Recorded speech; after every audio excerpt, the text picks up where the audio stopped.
Bonsoir et bienvenue dans votre magazine d'actualité. Chaque jeudi, la rédaction de KTO vous propose d'aller à la source de l'information religieuse. Au sommaire, l'actualité de la semaine avec le synode des évêques pour le Moyen-Orient qui se déroule ces jours-ci à Rome. Le regard sur l'actualité de Monseigneur Jean-Michel Di Falco aujourd'hui. Il revient sur la visite de Nicolas Sarkozy au Vatican. Comme d'habitude, la revue des unes des hebdos chrétiens. Et puis, en fin d'émission, notre dossier sera consacré à l'annonce de la foi. Aujourd'hui, Benoît XVI a officiellement créé le nouveau conseil pontifical pour la promotion de la nouvelle évangélisation. De quoi la France a-t-elle besoin sur ce terrain ? On en parlera avec nos deux invités, le père Jean-Marie Crespin, prêtre de la communauté Saint-Jean et curé de la paroisse Sainte-Cécile à Boulogne, ainsi que Jean-Pierre Denis, directeur de la rédaction de La Vie. Le premier synode des évêques pour le Moyen-Orient se déroule en ce moment à Rome. Assemblée spéciale qui s'est ouverte dimanche par une messe dans la basilique Saint-Pierre. Célébration présidée par Benoît XVI et concélébrée par 9 patriarches dans un beau mélange de coiffe orientale et de mitre de tradition latine. Vous le voyez sur ces images. Depuis lundi, les 185 pères synodaux expriment tour à tour leurs préoccupations. Ils sont réunis jusqu'au 24 octobre au Vatican. Parmi eux, une grande majorité d'orientaux, mais tous ne vivent pas au Moyen-Orient. Certains viennent de France. Reportage à Rome.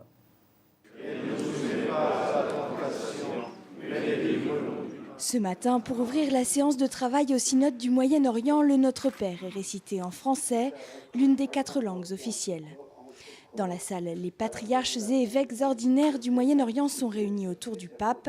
Parmi eux, certains viennent aussi de France. En effet, la communion et le témoignage au cœur de ce synode se font aussi au-delà des frontières du Moyen-Orient.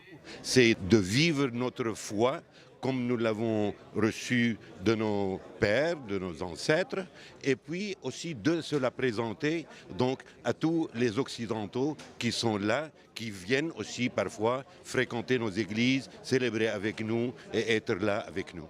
Melkites, maronites, arméniens, chaldéens, au total, la France compte entre 100 et 200 000 catholiques orientaux, des chrétiens minoritaires certes, mais qui vivent en harmonie aux côtés des latins. Concrètement, en nous insérant dans la société française, bien sûr, intégration totale, mais sans assimilation, parce que nous perdons tout alors de nos racines.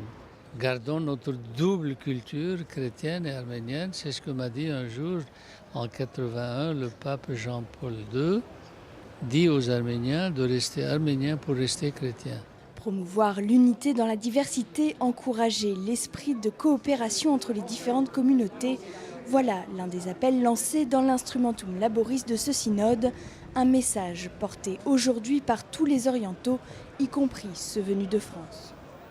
Un synode à suivre quotidiennement sur notre antenne. Et puis ce soir à 20h40, Parlons-en est consacré à ce synode pour le Moyen-Orient. Les chrétiens peuvent-ils rester dans la région ? À quel prix ? Quel rapport avec l'islam ? Ou comment renforcer la communion entre les églises orientales ? Des questions que Philippine de Saint-Pierre posera à ses invités depuis Rome. L'actualité sociale maintenant avec la grande journée de grève et de manifestation contre la réforme des retraites. C'était mardi en France à l'appel des principaux syndicats du pays. Dans la rue, aux côtés de la CGT ou de FO, vous le voyez, là c'est FTC, le syndicat chrétien qui fait partie de l'intersyndicale. Son président Jacques Voisin était dans le cortège parisien, mais au nom de quelles valeurs ? On écoute sa réponse. Le mot qui me vient tout de suite à l'esprit, c'est celui de dignité. Je pense que la question aujourd'hui est posée, même sur le dossier de retraite, de cette question de la dignité. La dignité, c'est la reconnaissance du travail, c'est la reconnaissance de la personne et c'est la reconnaissance des droits de la personne de pouvoir, à un moment donné, décider librement de pouvoir partir à la retraite quand il l'estime nécessaire. Et puis, dans ce dossier épineux, les entrepreneurs et dirigeants chrétiens ont refusé de se prononcer sur les questions techniques prêtes à l'emploi. Les EDC militent pour un débat de principe. Par exemple, ils considèrent le travail comme le fondement de la vie en société. On part en Bretagne maintenant, dans les Côtes-d'Armor, avec l'ordination du nouvel évêque du diocèse de Saint-Brieuc-et-Tréguier. Ancien vicaire général du diocèse de Nantes, Monseigneur Denis Moutel a été ordonné dimanche à la cathédrale Saint-Étienne à Saint-Brieuc, messe présidée par l'archevêque de Rennes, Monseigneur Pierre d'Ornelas. A noter la présence de 31 évêques, dont Monseigneur Lucien Frouchot, qui est resté à la tête du diocèse pendant 18 ans. Benoît XVI l'avait annoncé avant l'été, c'est désormais officiel, il y a un nouveau dicaster au sein de la curie romaine. Cette semaine, le Vatican a publié un nouveau motu proprio qui crée le Conseil pontifical pour la promotion de la nouvelle évangélisation. Son rôle, soutenir l'élan missionnaire dans les pays déchristianisés, là où le pape constate une perte de sens du sacré. Benoît XVI pense à l'Europe, bien sûr. L'avenir de la foi sur le vieux continent est l'une de ses grandes préoccupations. Selon les pays, la sécularisation est plus ou moins marquée. En France, le diagnostic est souvent pessimiste. Et pourtant, si les églises se vident, l'annonce de la foi est aussi une réalité. Reportage dans une paroisse parisienne qui s'appuie sur le parcours Alpha. On regarde. 20 h à la paroisse Sainte-Anne de la Butte-aux-Cailles, transformée pour l'occasion en salle à manger. Pour la 4e fois, ces personnes se retrouvent autour d'un dîner organisé par le parcours Alpha. Au menu, repas, exposés, puis échanges spirituels. Une carte qui a séduit Catherine, retraitée de l'éducation nationale, et ce couple, Anne-Valérie et Nicolas. L'intérêt pour moi et pour nous est de consolider les liens dans notre couple en comprenant mieux sa foi, vu que je ne la partage pas moi-même. Donc je suis là aussi pour comprendre, pour apprendre un peu mieux la foi d'Anne-Valérie.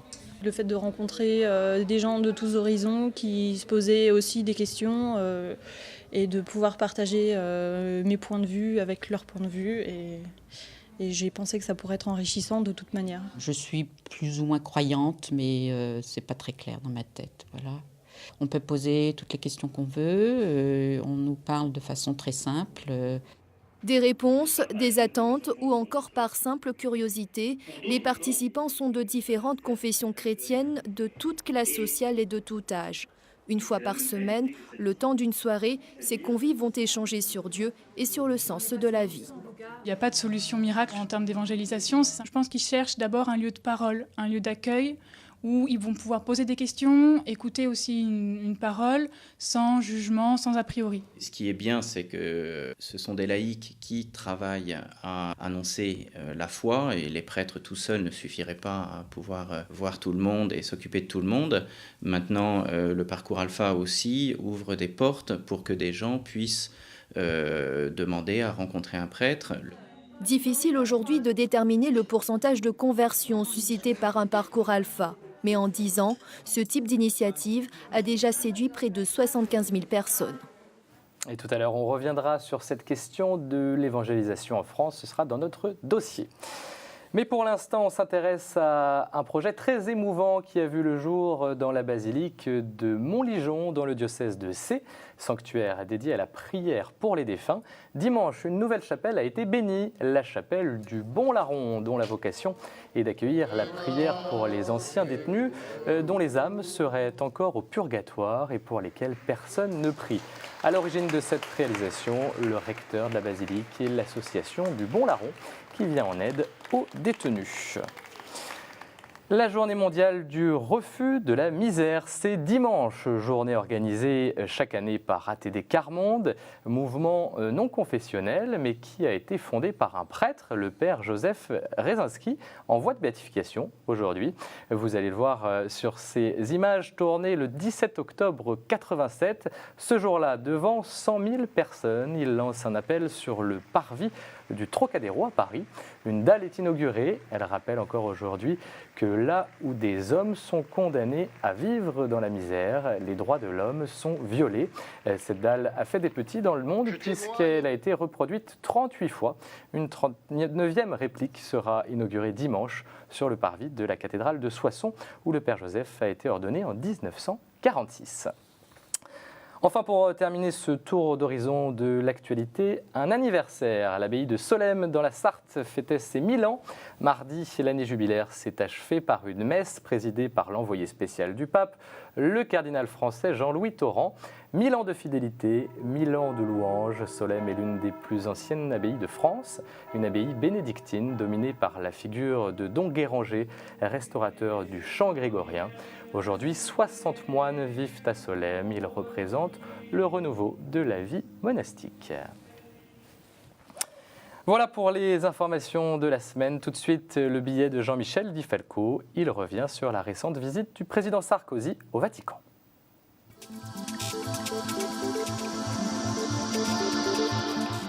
Bonjour. Vous avez sans doute regardé sur KTO ou sur d'autres chaînes de télévision les images relatant la rencontre au Vatican entre le président Nicolas Sarkozy et le pape Benoît XVI. Vous aurez également entendu les commentaires faits ici ou là à propos de cette visite. Pour les uns, il s'agissait d'une rencontre provoquée par les propos tenus par le pape lors de l'Angélus et dans lesquels certains ont vu un Benoît XVI donneur de leçons à la France au sujet des Roms. Pour les autres, il s'agirait d'une tentative de reconquête de l'opinion catholique troublée par les mesures prises par le gouvernement, toujours concernant les Roms. Mais là n'est pas le sujet de cette chronique. Ce qui semble avoir particulièrement troublé de nombreux commentateurs, c'est l'attitude du président de la République au cours de cette visite. Oh, le président d'un État laïque qui fait le signe de croix, quel scandale! Oh, le président d'un État laïque qui dit le Notre Père, encore un scandale! Et voici que les hurleurs de service s'expriment en masse. C'est une nouvelle atteinte à la laïcité, une violation de la loi de séparation. Je ne sais pas si vous avez remarqué, mais nous avons des hurleurs de service comme dans certaines cultures, il y a des pleureuses de service. J'avoue, bien simplement, ne pas toujours comprendre les réactions et les commentaires. Un président chrétien va à la messe le dimanche. C'était le cas du général de Gaulle, de Valéry Giscard d'Estaing, de Jacques Chirac. Doit-il se cacher ? Et s'il est présent à une messe dans le cadre de ses fonctions, doit-il, au nom de je ne sais quelle conception de la laïcité, rester pétrifié pendant la liturgie comme les statues qui ornent l'Église? N'a-t-il pas le droit d'y participer du cœur et des lèvres? De même, s'il est présent pendant un office religieux dans le cadre de ses fonctions, où est l'offense? Où est le scandale? Son attitude mérite le même respect que celle d'un président incroyant qui ne prend pas part à la prière s'il assiste à un office religieux dans le cadre de ses fonctions. Alors, que l'on ne me dise pas que je suis de parti pris parce que le président est chrétien. Demain, après-demain peut-être, un président de l'État français sera de religion musulmane ou juive. S'ils sont pratiquants, va-t-on reprocher à l'un de se rendre à la mosquée le vendredi ou à l'autre d'aller à la synagogue le samedi? Et s'ils se trouvent dans un lieu de culte dans le cadre de leur fonction, ne trouvera-t-on pas naturel de les voir ne pas faire le signe de croix dans une église, mais prier, en revanche, selon les gestes et les paroles de leur confession, dans une mosquée ou dans une synagogue? Alors, quand abandonnerons-nous cette vision étriquée et mesquine de laïcité? Nous avons encore bien des efforts à faire pour apprendre à vivre ensemble dans le respect de nos différences. Acceptons de rendre à Dieu ce qui est à Dieu et à César ce qui est à César. À bientôt. À bientôt et à dans 15 jours, Jean-Michel. Tout de suite, la revue des unes de la presse chrétienne.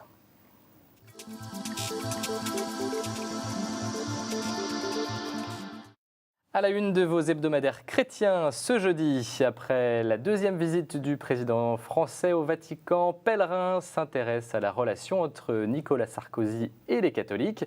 Est-ce la fin d'un malentendu ? La fin de la fin pour La Vie qui consacre sa une aux produits miracles qui pourraient sauver des millions de vies. Plum Peanut, une innovation française qui permet de lutter contre la malnutrition. Alexandre Jolien est à la une de Famille chrétienne. Je suis bouleversé par ce Dieu fait chair à l'occasion de la publication de son dernier ouvrage. Sous forme de journal intime, le jeune philosophe se confie à l'hebdo. Et puis un nouveau saint pour France catholique, frère André, l'ami de Saint-Joseph, un religieux québécois qui sera canonisé dimanche à Rome. Il est le fondateur de l'oratoire Saint-Joseph. Voilà pour quelques-unes de la presse chrétienne. Il est temps de passer à notre dossier de la semaine. Le Vatican a donc officialisé la création d'un nouveau conseil pontifical pour la promotion de la nouvelle évangélisation. Benoît XVI encourage ainsi l'élan missionnaire de l'Église dans les régions déchristianisées. L'Europe étant dans l'un des principaux territoires concernés. Jean-Paul II est le premier pape à avoir utilisé cette expression de nouvelle évangélisation, c'était en 79.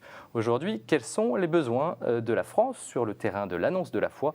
On en parle tout de suite avec frère Jean-Marie Crespin, prêtre de la communauté Saint-Jean et curé de la paroisse Sainte-Cécile, ainsi que Jean-Pierre Denis, directeur de la rédaction de La Vie. Bonjour à tous les deux.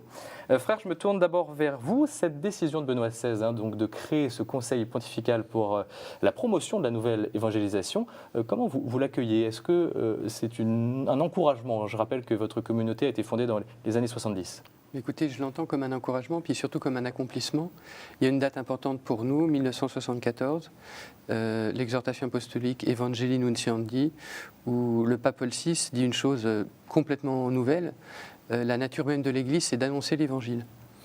Et c'est la lumière un peu de la fondation de notre communauté. Et on voit cette progression avec le pape Jean-Paul II qui met une étape aussi nouvelle.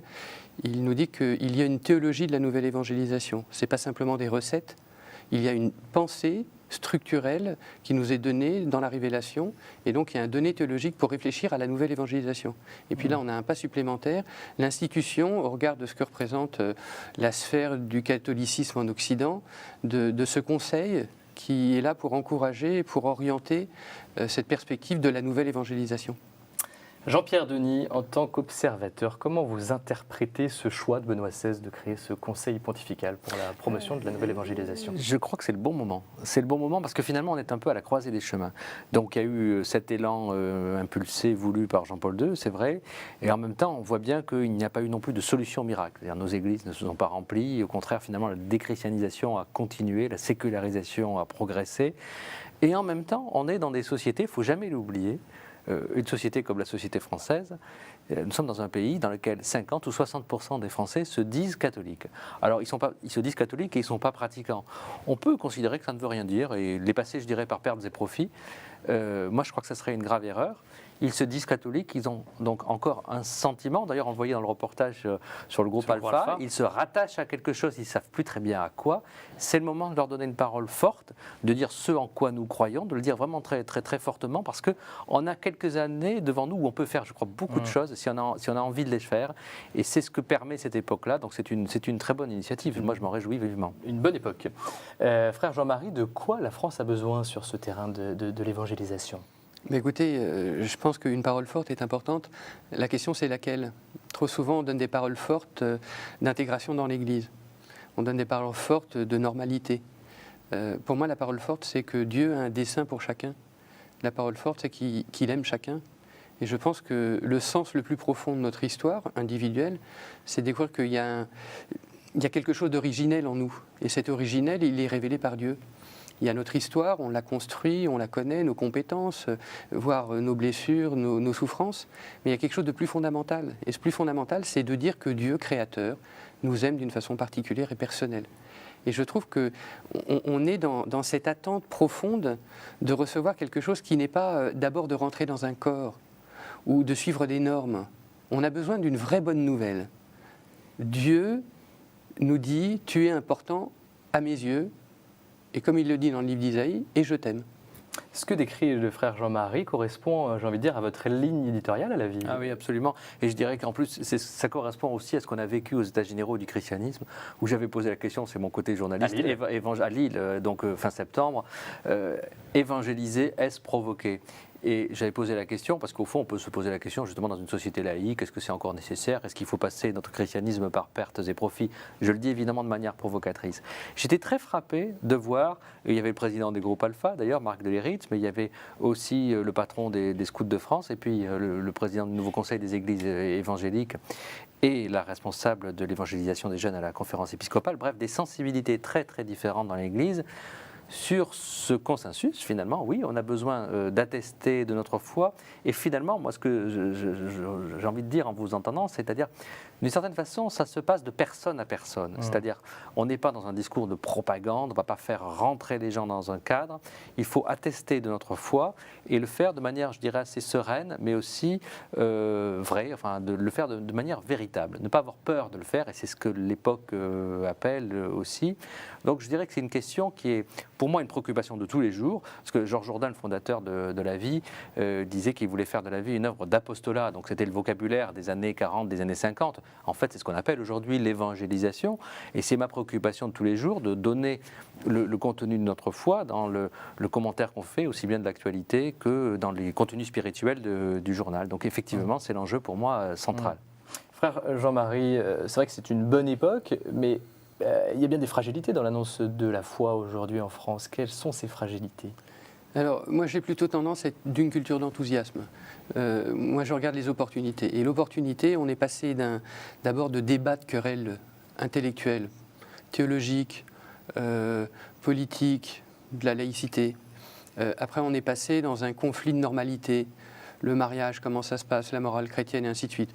Tout ça, c'est important. Aujourd'hui, je constate que les gens ont besoin de relations personnelles, comme vous le disiez, et surtout de découvrir que dans la relation personnelle, le témoin qui parle, il y a quelque chose dans sa vie qui a changé. Il ne s'agit pas simplement de promouvoir un système de pensée, il suffit tout simplement d'avoir cette dimension du témoignage. Ce témoignage qui fait qu'on se dit, mais la vie de l'autre m'interroge. Et je trouve qu'il y a une clé dans la théologie de Paul VI, c'est de dire avoir une vie qui interroge. Et je pense que l'Église interroge, et ça c'est son rôle. Je pense que les chrétiens sont invités à interroger. Et je pense que chacun d'entre nous, nous sommes sensibles quand une vie nous interroge en profondeur. Pas simplement répond à notre curiosité, mais vient comme une sorte d'évidence qu'il y a un au-delà. Jean-Pierre Denis ? Oui, je crois que je prolongerai ce que vous disiez. Je crois qu'il faut aujourd'hui aller directement à l'essentiel. C'est-à-dire on ne peut plus se contenter de discours allusifs. Voilà. Il faut rejoindre les gens dans leurs interrogations les plus profondes. Et en même temps, il faut accepter, et c'est là la difficulté, que les gens ne savent pas exactement comment se situer, parce que le témoignage de ce jeune couple, par exemple, était très éclairant. Voilà. Dans le reportage sur les cours Alpha, une jeune femme croyante, son mari, son conjoint qui ne l'est pas, et qui en même temps vient. Donc ça veut dire qu'il faut prendre les gens là où ils en sont, dans les questions qui se posent, dans les hésitations qui sont les leurs, et en même temps, on voit qu'ils sont demandeurs. En réalité, ils sont demandeurs. Quand on parle du succès du film Des hommes et des dieux, les médias s'interrogent. Ah bon, il y a donc un intérêt pour le christianisme ? Oui, les gens sont demandeurs, parce que finalement, où est-ce que la question du sens est posée dans notre société ? Elle n'est pas posée à l'école, à la limite elle est interdite à l'école. Elle n'est pas posée dans l'entreprise, et aujourd'hui le travail est considéré comme quelque chose de plutôt mauvais, c'est pas un lieu d'épanouissement, etc. Donc où la question du sens de la vie est-elle posée ? Eh bien, on peut rendre ce service à notre société de la maintenir ouverte et de la maintenir accessible. Et je crois que ce qui est nouveau et enthousiasmant effectivement dans notre époque, c'est qu'on est débarrassé d'un certain nombre de querelles théoriques, idéologiques, enfin de positionnements qui sont complètement dépassés, et on est face à cette vérité qui nous habite et qu'on a envie de communiquer. Alors, il ne faut pas croire non plus que c'est complètement consensuel, parce qu'il y a un point, à mon avis, qui fait débat. C'est le problème du rapport avec les musulmans. Là, il y a un vrai point de discussion. Est-ce qu'il faut convertir les musulmans ? Comment se situer dans une société face à l'islam ? Mais pour le reste, je crois qu'on a tous cette envie commune, très forte. Oui, mais ce que vous soulignez vient manifester qu'un témoin, ça a besoin d'être éclairé. Et la bonne volonté ne suffit pas. Il faut des compétences. Et dans le champ des compétences, il y a une vraie place à la théologie. Et le dialogue interreligieux est essentiel. Laïcs, notamment ? Et pour les laïcs, essentiel. Et je trouve que percevoir simplement comme mouvement d'humeur ma relation à telle communauté religieuse, c'est quelque chose de catastrophique. Parce qu'en fonction de ma sensibilité, je vais établir tel type de dialogue ou tel type de dialogue. En revanche, il y a un vrai discernement dans le courant de la tradition qui vient me donner une lumière sur la pertinence de ma relation à la religion.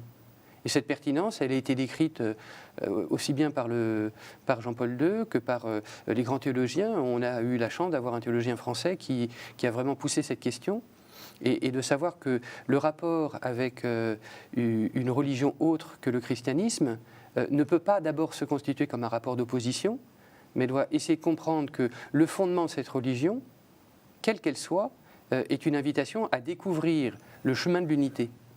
Et ce fondement, c'est d'abord manifestement la création. Je pense que là, on est tous d'accord sur dire que la création, c'est vraiment le fondement qui veut unifier les hommes. Après, la question, c'est comment ensemble on va regarder le Créateur. Il nous reste 1 minute pour conclure chacun quelques mots. Jean-Pierre Denis, en un mot, la France a besoin de quoi sur ce terrain de l'évangélisation, s'il fallait retenir un mot?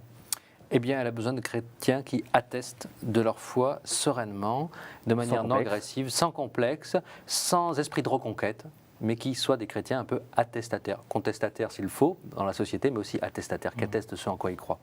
Frère Jean-Marie, il vous reste 20 secondes. Écoutez, moi, je citerai saint Paul, 2e épître à Timothée, chapitre 2, verset 2. « Ce que j'ai été enseigné, transmets-le à une personne sûre qui, à son tour, sera capable de le transmettre. » La grande priorité, c'est de former des formateurs.